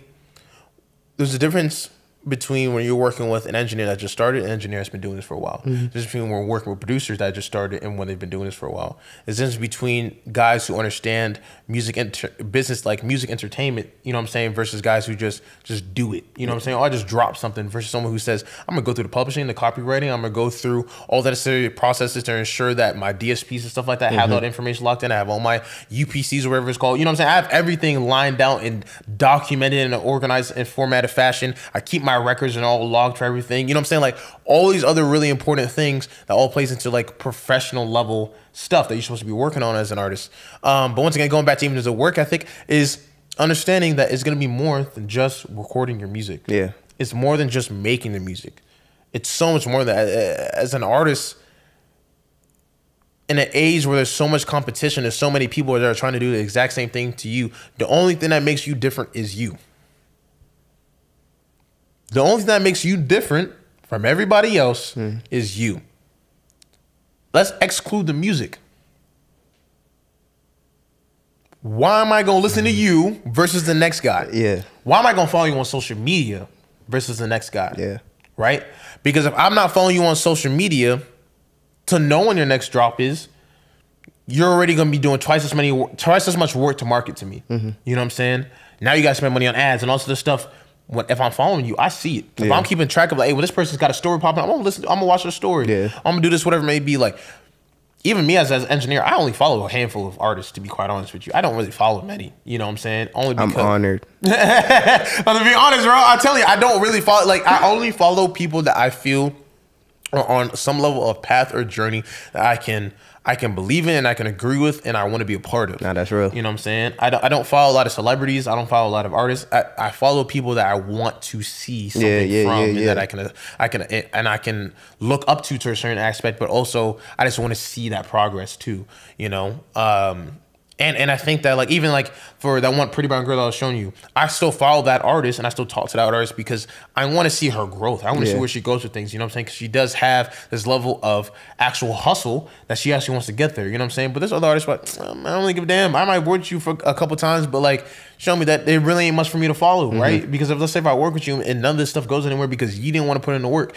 why am I even still following you as a business partner, but even as like a fan? Because I know who you are as a person. Yeah. Like outside outside of everything else that comes behind the scenes and, you know, in front of the camera. Oh yeah, they got a good photo shoot or their next EP or something. I know you as a person. And that's the most important thing as an independent artist. Just being a good, like you said, just being humble, but just being a genuine person. Understanding it goes a long way, because even you look at celebrities and stuff and they complain, it's like, oh, I can't even eat out in peace because people want to take pictures and selfies and stuff, because they still want to be treated like people. So even when you start out in this business, when you start out making music or being an artist or whatever it is, you still have to be a good person, so that same energy can be given back to you when you make it to where you want to make it to. Like honestly, I feel like there isn't as many artists that genuinely care about creating that connection. You know what I'm saying? Like you said, like if they're out in public, they're gonna actually talk to you. They're gonna sit down and actually have a conversation with you, or they might take a photo with you or something like that, you know? Like one of my probably biggest artists that I really follow since they've been making music for a long time was Miguel. Like, I'm a really big Miguel fan. And like even till today, like Miguel drops some stuff here and there that I may not be the biggest fan of, but I'm still gonna listen to it, you know what I'm saying? Or I follow him on social media, I'm still following like what he's doing with his life and things like that. And I remember like one time I commented on one of his posts. I can't remember when I commented on one of his posts. He actually replied back to me and I was like, oh my God, Miguel. Miguel, what up, man? He fanboy. But it was like one of those things I was like, but like regardless if it was Miguel actually liking my shit or like one of his managers or his social media managers, but it was still just like this aspect, like there's someone that I actually like watch and I enjoy what they do as an artist, and I definitely understand seeing that response back. I'm like, that's fire. That's me with Childish Major. We actually he actually follows me, and I DM him sometimes. Like the other day, he was in the studio, and I just DM him, oh, I know it's gonna be a hit. He's like that jump multiple. I'm like, that's my boy. My boy. For real. And that's that thing of just being a genuine human being, man. Like just interacting with people like they're not just fans, bro. We're not just fans, bro. We're here because we want to see what you're doing. You know what I'm saying? We want to see that where you're going and what you're working on next, and we want to be a part of that with you. You know what I'm saying? And I think if artists understand that connection that they're supposed to be at least building with their fans or with their followers, that's what they need to understand and really put focus on. And I think once again, it comes down to more than just making music. It comes down to doing more than just shows. You know, are you having VIP access in the back? Are you having backstage stuff for you to talk to your fans? Are you sending them stuff? You know what I'm saying? Are you on your lives and stuff like that, interacting with them? Are you doing like photo shoots and stuff like that and inviting people to like, you know, see you afterwards or something like that, you know, like whatever it may be? Are you selling merch and are you signing off on stuff? You know NFTs don't count. No, it doesn't. No, it doesn't. NFTs don't count. So it's like I said, it's more than just that. And I think that's where so many people lose the concept of like what a label was really there for. The label was there to like give you access to all those things that really did need to get done. You know what I'm saying? In addition to you just make more than just making music, you know? And I think that's where like us as a company have been trying to like really focus on, is like, let's try to provide you all these things that a label was supposed to help artists do without necessarily having to be that label that you're releasing under or sign a specific contract that locks you in and restrict you to do this, whatever it may be. Let me leave you to still own all your stuff, but we're gonna help provide all the tools that is necessary for you to actually do what you're asking to do as an artist. Because we're both growing together, and I think one of the aspects also is understanding, it's called being an independent artist, but you can't do it independently.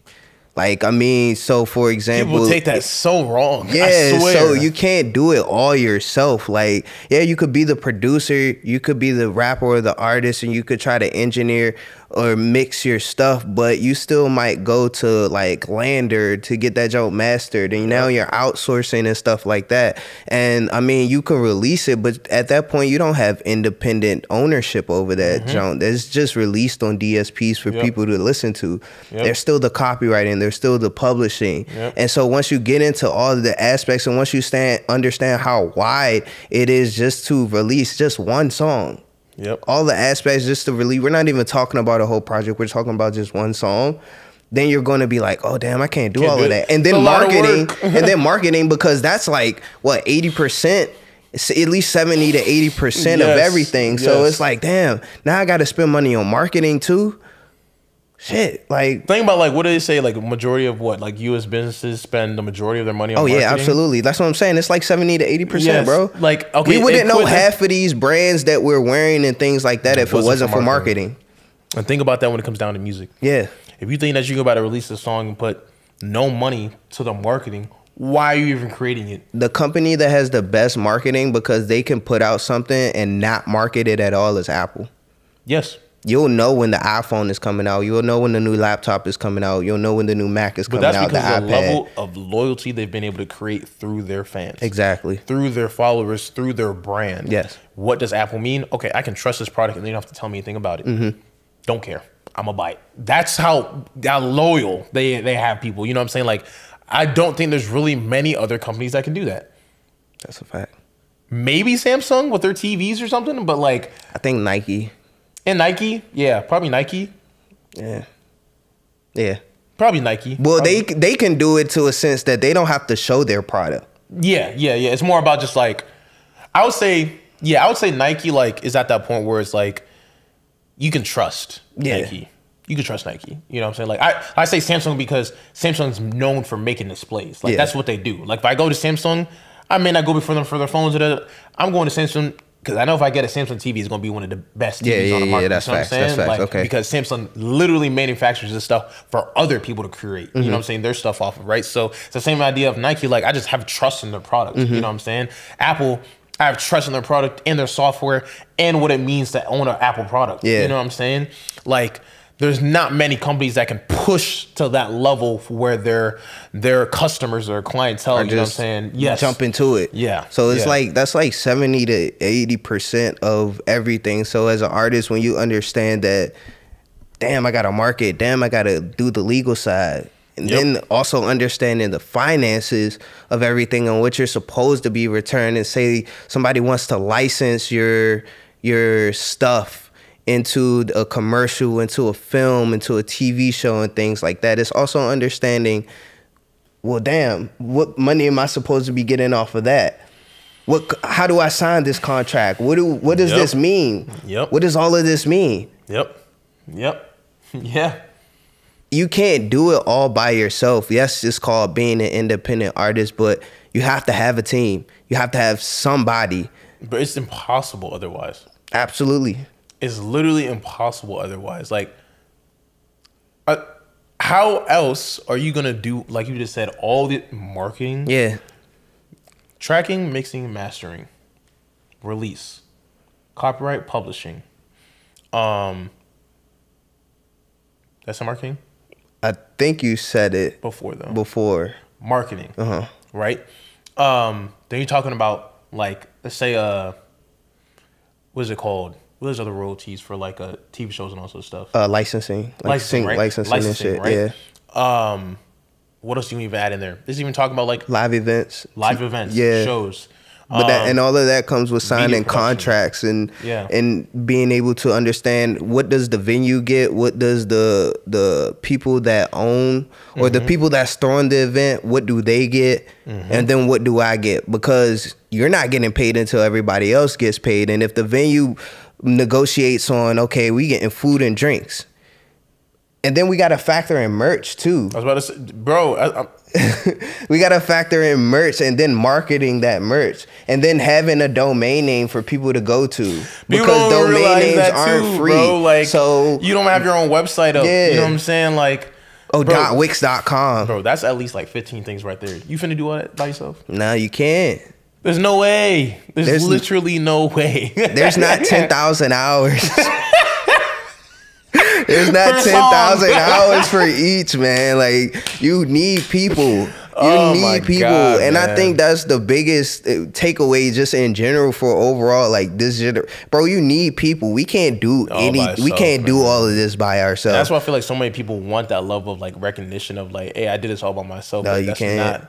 That's not one thing I learned about even just making money in general. Like, you make money by helping other people, man. Absolutely. You make more money by helping other people and bringing more people into what you're trying to do. You know what I'm saying? The right people, of course, but by bringing in more people into it.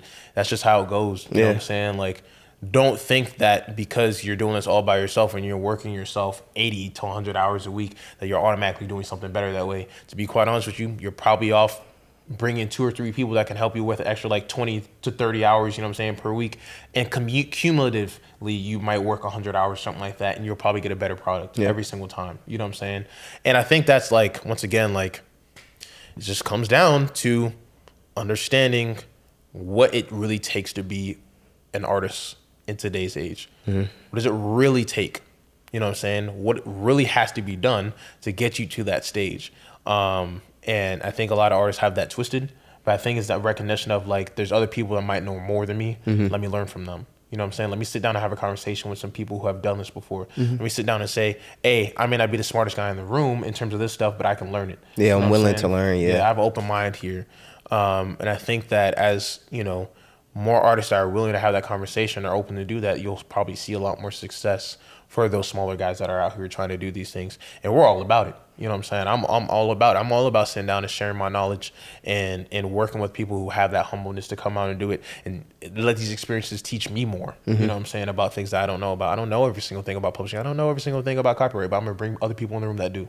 You know what I'm saying? So, and there's still a lot for me to learn in that aspect, but I'm willing to work with people that, one, are willing to learn and put me in those positions that, you know what you're talking about. So we're going to put you in those positions to do it, but also me still learning from you in terms of like the engineering side and the mixing side and doing different vocals and different beats and you know, with these, what equipment works well with what, things like that. So it's a give and take thing. Like you say, you make more money by helping other people, but it's a give and take thing. How can I benefit you and you also benefit me? And so now we're a working circle. We're a turning wheel at this point. And we're just moving. Yeah, no, exactly. And I think that's where a lot of it comes down to. When you're starting off small, of course, not everything comes down to a paycheck. But it's about how can you make that barter. How can you make that bartering and that trade that makes sense? You know what I'm saying? Like, I may not be able to pay every single person with every single thing that, you know, might need to get done, but there's other ways that we can repay you in other ways. You know what I'm saying? And I think that as an artist, when you're working with producers, when you're working with other engineers and stuff like that, if you're going to say, I may not have the biggest budget, okay, what are some ways that I can provide my time or something that benefits you in a way that equals that same monetary value? For sure. You know, as an artist, whether that be, hey, I may not be able to, you know, pay you up front for this beat, but I'm gonna give you a cut here. And, you know, if you guys have this show or something like that, I'm gonna help you guys out at the show. Or I'm gonna be some extra helping hands here. Or, you know, I do this other thing. Or as an artist, I have this, or I'm gonna do a free feature for you somewhere else for one of your artists that you need, you know what I'm saying? Or I'm, you know, wherever you need some songwriting help, I'm gonna be here with your other artists, you know what I'm saying, that you might need some help, whatever it may be. I'm gonna provide my other services that are worth something to you to compensate in other ways. And I think that's almost that same conversation that like people are gonna have to make it make sense. Yeah, I mean, and then this is only for you though. Like anybody else asking me to help them out is definitely getting taxed. So like, I appreciate it, bro. I put in too much because, like I said, I'm gaining something and I'm also giving something. And so it's like a give and take. But if I'm just giving you information, giving you knowledge, and you know, and then it's just like, you know, in here it's like we just open in the studio for you to come record and you're not releasing it. You don't got no plans to actually putting this stuff out. Now you're just giving time, giving mixes, giving masters, giving energy, giving tracking. I mean, they're paying for it and stuff like that, but it's like it's not the same. It's not the same, just energy being taken away because all of that shit is time. Yeah, I promise you, Sean, like we've probably worked with over 300 something clients, bro. I'm not even lying. We've probably worked with over 300 clients in the studio. Yeah. From the time for was some other smaller studio, even to where it is today, probably 300 something clients. Do I have credits on 300 songs? No, I do not. I do not have credit on 300 songs, but I promise you, there have been, if you go look, even like on our master client list, in addition to that, from the times before that, bro, it's crazy. It's crazy, but that just shows you how much has come through our hands. And it hasn't gone to something productive. It hasn't gone through something that has led to anyone's true level of success because it hasn't been done in the right way. And it's all in the artists and literally how they take themselves and where they see themselves, first of all, and how serious they take themselves. Like, understanding that it's not an overnight process. It's not going to happen tomorrow, next week, next month, shit, next year, bro, probably. It doesn't even matter if you have a shout out from Drake. Nah, facts. Nah, facts. Think about it. Because if he gets on your song, it's his song now. And if you go to the club, they're only going to play his part, and they're going to stop. Dismiss you, bro. Yeah. And even let's say Drake's not even on your song. I'm talking about literally Drake shouting you out on his story or some shit, bro. Hey, go check out one of these artists. I'm co-signing him. You got 3 songs on there. Who the hell you think finna follow you? Nah, bro? facts. It doesn't even matter if you have some of the biggest people, quote unquote, put you on.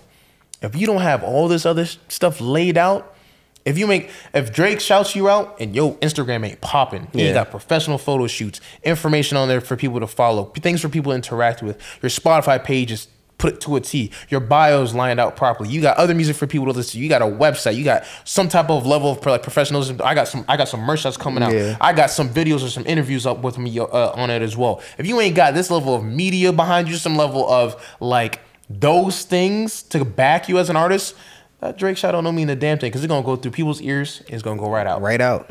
And you hear today, gone tomorrow, just like everything else these days. Like then he did a track with some guy named Blue, something like he did something with some rapper, something to Blue or something like that.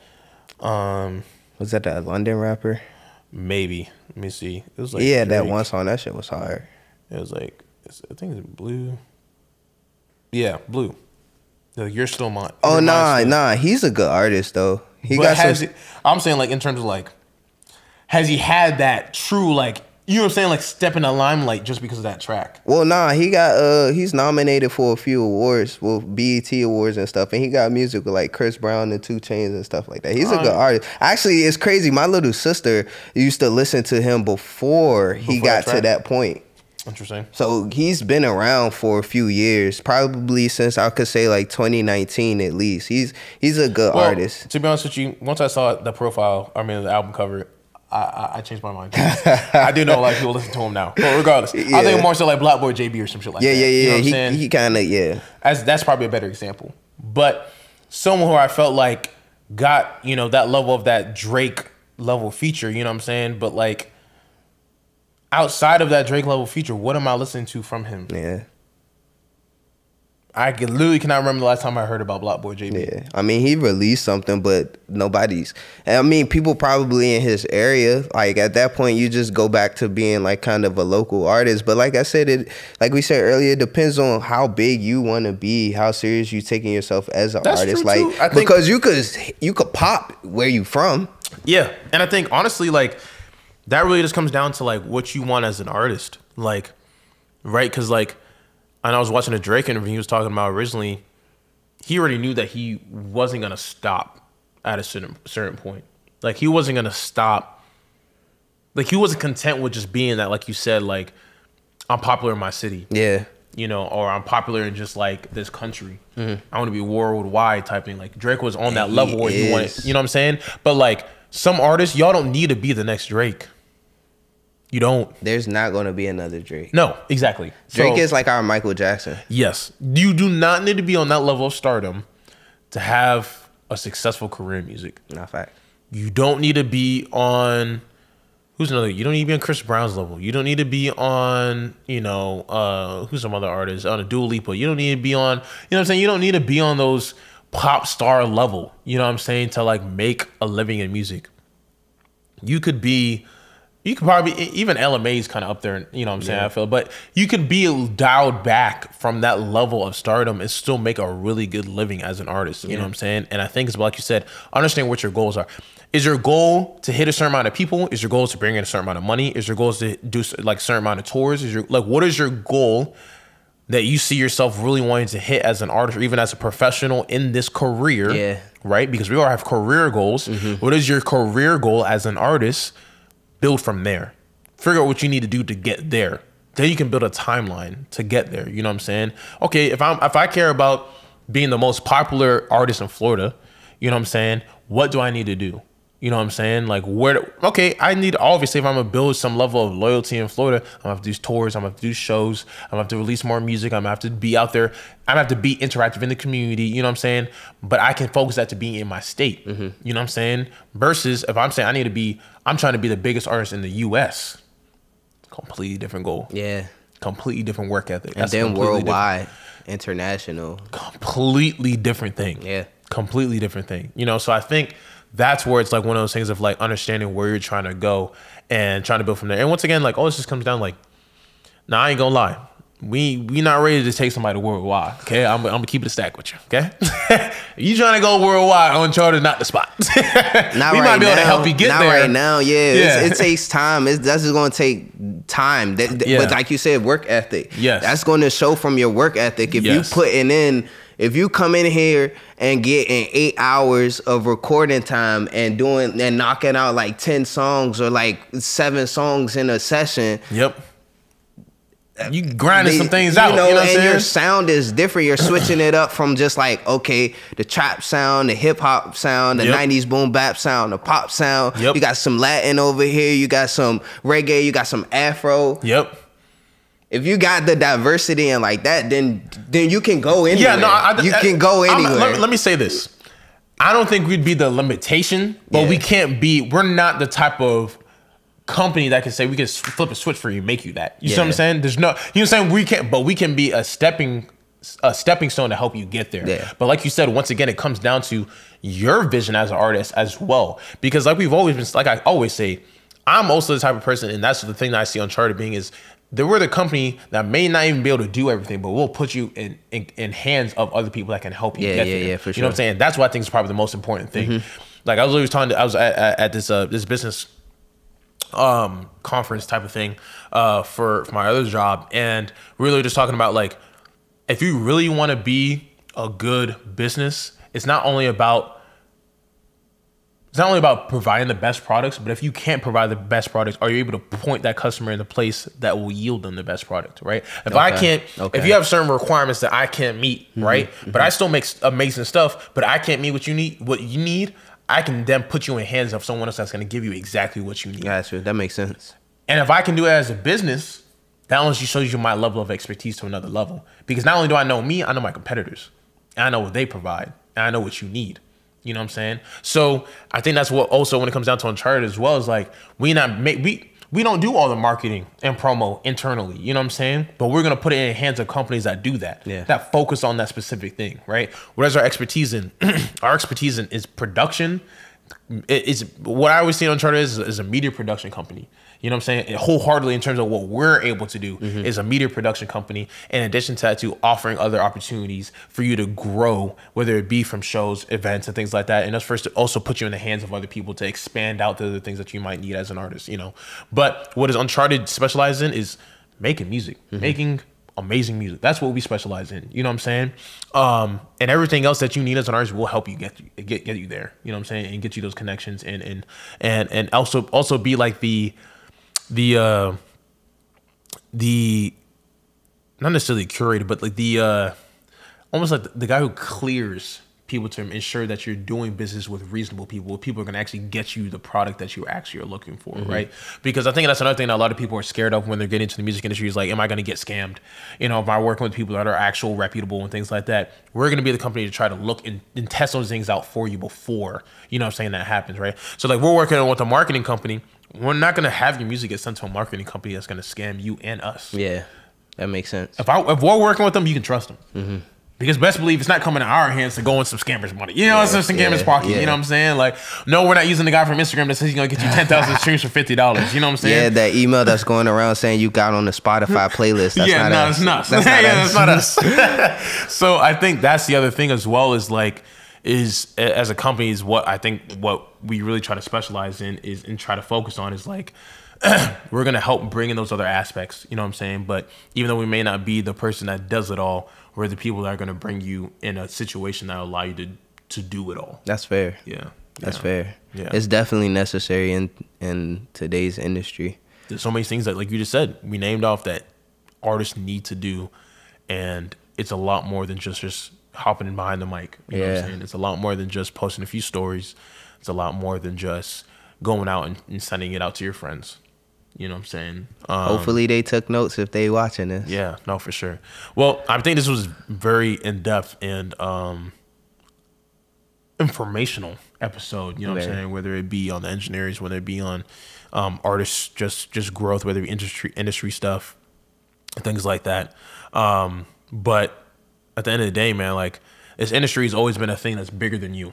You know what I'm saying? It's always a bigger than one person type of situation, you know? So in the age of independency, of independence, you know what I'm saying, for artists, we all need a team. Yes. We all need a team. I need my team to get done what we get done on a daily basis. Yes. That's a no-brainer. I promise you I can't do it all myself. And an artist always is going to need that team to help them get the rest of the things that they need to get done. Thanks. You know what I'm saying? Figure out what you do well. Figure out what you specialize in. And let other people take up the rest of it, man. Yeah, know what you know and know it well. Yeah. Yeah. Play your part. Play your role. Stay humble. Stay hungry. But like you said, know your demographic and who you want to target, because they're the people that's going to stick with you, whether you release that merch, do this partnership with this company, release this shoe, whatever it is. Know who you want to target, because that's literally your bread and butter right there. Build that loyalty, build that community. Yeah. Yeah. No, it's like I said, once again, it comes down, it's bigger than you. Yeah. You know what I'm saying? It's bigger than you. But hey, man, we got some more episodes coming up in the future. It's just a little nugget, you know what I'm saying, from our brains. So Sean will definitely be on some more going forward as well. Appreciate share that. his knowledge, and kind of, give you guys some more information that even I might not be able to tell you guys about. So yeah, man, thank you guys for tuning in. We're gonna kind of switch off. We'll hopefully catch you guys on the next one. Yes, sir. And yeah, thanks. See ya.